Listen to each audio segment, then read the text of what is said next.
You had talked about, you had asked Mike about really how much volume is there within these private marketplaces, and I think that's a great question in terms of supply, but I would say on the demand side, we're seeing the volume grow even more. And what's really interesting is that exchanges last 3 years have been a great place for sort of the broad-based marketer, but the premium marketers have still been reticent to enter this marketplace. Mm-hmm. What private marketplaces have allowed us to do is give them a forum, give them a place where they can get the premium inventory that they want and get the benefits of audience buying, which is something that they weren't able to do before. So I would say that the scale is relatively small compared to the overall display market, let's say. But the sort of quality of marketers and quality of demand is very high. Okay. And so the CPMs, on a relative standpoint, are much higher otherwise, which is a good thing for publishers. And for advertisers, they're getting those CPMs are translating to value, to quality audiences, to quality inventory. Mm-hmm. So they get kind of both, they get really the benefits of both the content as well as the audience. Yeah, let's talk about that. That's something that you and I have been talking a bunch about. You mentioned something to me recently. There's the media plan and then there's the audience plan, and they sit next to each other. Right. I mean, particularly when it comes to video, what does that mean? How does that work? Yeah, it's a great question. I mean, when we think about a client and their objectives, really there's ways that the advertising meets. There's a few different elements that make up the advertising. Really, there's the who. Who are we trying to reach? There's the where are we trying to reach them? What kind of content? And there's also, I'd add on a third.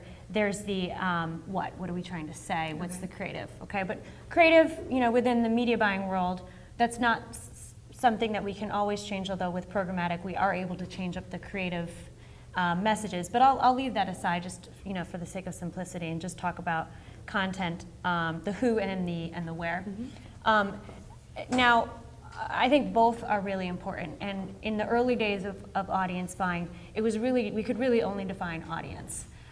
So for our highly direct response driven brands, they really didn't care necessarily where the audience was. I mean, with certain guidelines, of course, no porn, no piracy, no questionable content, if you will.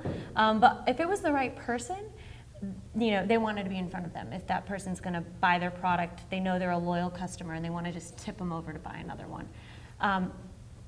Now that audience buying is maturing, and we're having, as I was saying, these other more premium advertisers enter the space where content is really important. They don't want to associate their brand with just any type of content.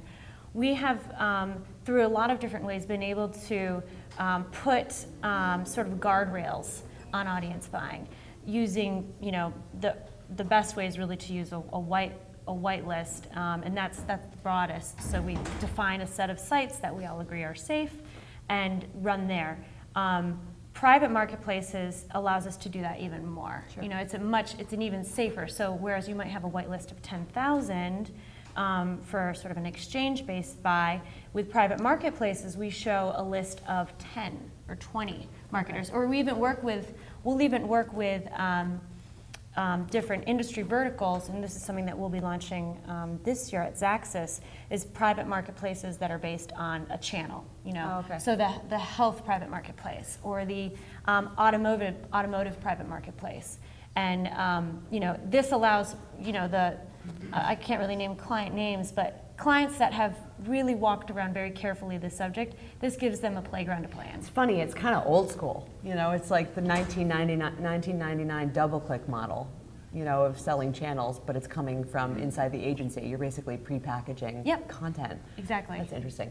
So, and it's the clout that we have as these trusted relationships that Group M has, mm-hmm. and WPP has with the top publishers that allow us to do this. So that's where the clout that in a purely data-driven world kind of goes away, that the sort of buying volume clout. Yeah. Now data is really important, but here, because we have these relationships, we can put together really interesting, exclusive, cutting-edge stuff for our clients. So, I mean, for any of you guys, you know, I have a very strong opinion about why people matter in this ecosystem, but I want to hear it from you three. I mean, you guys you're running technology companies, essentially.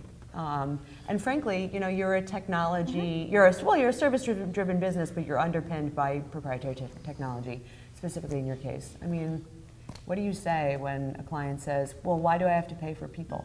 I mean, people running programs for them, you know, like people, the actual service layer. You know, why is this not just machines? Right. Well, I think very simply, I think what we're doing is you know, to harp on that and beat a dead horse, the subject of automating things. I think we're automating. Can we please not talk about dead horses? That really upsets me. I hate that phrase. We're automating. We're automating mundane tasks, right? Okay. I'll tell a quick story. Right, when we were raising our last round, before we were closing it, a very large holding company came to us and said, "Don't do that. We think we want to buy you." And we're like, "Oh, that's neat. Okay, come on in. You know, we weren't for sale, but you know, let's do this conversation. Maybe we can get a partnership out of this." And so what we did, we put up on the board, we said, we ran these 500 campaigns this month in 25 countries. This was a few years ago. And here are the 3 people that ran that. And they're like, oh, okay, so those are the account execs. How many people you got under those? You know, 30, 40? And we're like, nope, those are the 3 people, and they just graduated last year, you know, but they're really smart, you know, obviously, but they don't, you know, send spreadsheets back and forth and do constant calls, et cetera. We've automated all of that. And, you know, they just shook their head. They're like, that literally would take us, in our, you know, normal agency, 200 people to operate. Mm-hmm.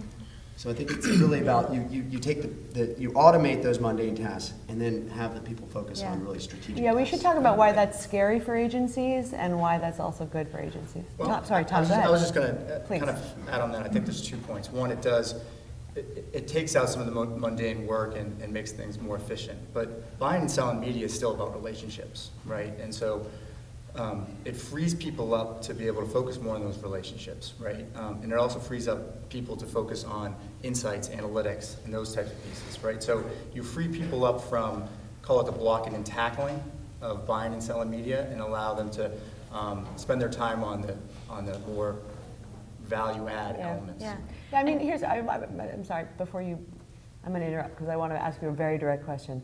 Do media teams get smaller? Are they made up of different kinds of people than they are now? Like, let's be real about this. Yeah, I mean, I think it's a great question, and I think it's a great topic.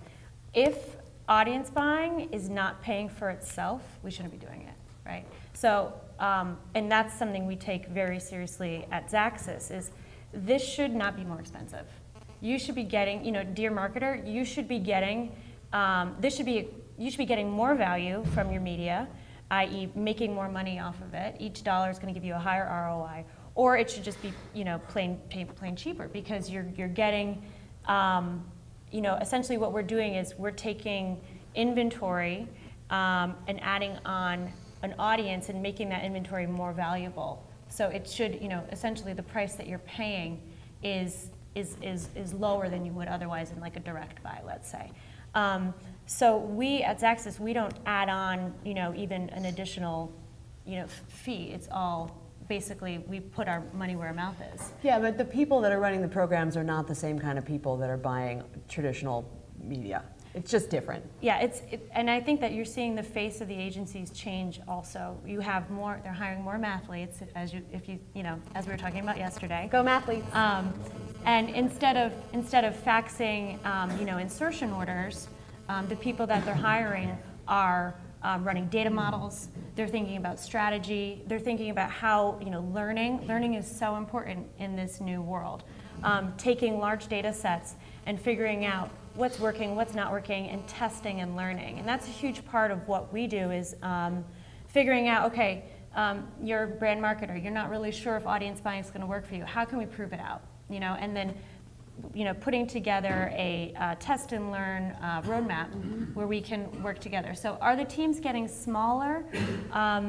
Not necessarily, but they are more data-driven skill sets and performance. It came up yesterday in a panel also. You know, we're really thinking about performance, and is everything performing? It's not just we win together with our marketers, and if they lose, then we lose too. Okay, you know? I'm actually so happy you used that language, because I was going to ask all of you, I'm going to totally put you on the spot. Don't you love when I do that? Shocker. Mike just gave me a super mean look. Who's going to lose? You know, like, who are the losers? As we move more toward a programmatic approach, should we pick on ad networks? You know, who do we pick on? Yeah, I would kind of frame the answer a little more broadly. I think that So diplomatic. And it's not just in programmatic buying, but it's in media generally. Like it's those players that don't add value, right? So you know, you see it time and again. You have the rise of certain companies, and they're pure brokers, right? And they kind of just get in quickly, and they're first movers, and they're brokers. They're not really adding value, right? And as markets become more efficient, their ability to extract economic rent from those transactions goes away, right? And so they ultimately lose. And I think we will see that here as well as this matures. Yeah. So how about the 23-year-olds that really likes the custom Nikes? They're going to lose too. Yeah, I mean, well, do are they they not? adding I mean, value? You know, I mean, that goes back to Tom's You point. mean jeans night and getting all the free Oh, stuff yeah. and Hamptons and Yeah, going apple Mexico. picking. I don't think that doesn't go away. I really don't. And I think that's, you know, I think, and we, you know, go to the publishers all the time, and the immediate assumption is, oh, you're just, you know, I'm going to fire my sales team. You're creating a sales channel conflict, and it's just not. It's not true. It could be if you, you know, don't use it correctly. You know, as far as programmatic and accessing, you know, all the demand side out there. But I don't think that goes away. I think salespeople are more important than ever in this whole process. Yeah, I would just say I don't think any group, whether it's a role within the agency or whether it's a player in the marketplace, like networks or whatever, I don't think categorically any one of them are in trouble per se. But any person who has their sort of head in the sand and is not seeing this bigger picture of big data, it's coming, is going to lose. So networks that aren't pivoting and, you know, enhancing their targeting and creating more niche segments, media buyers who are only buying based on who's giving them the best swag, versus media buyers who are really looking at data sets and figuring out how to bring new things, they're going to lose. But I don't think it's you know, one grouping. But I think everybody needs to see this and figure out how to innovate. So pivoters are going to win.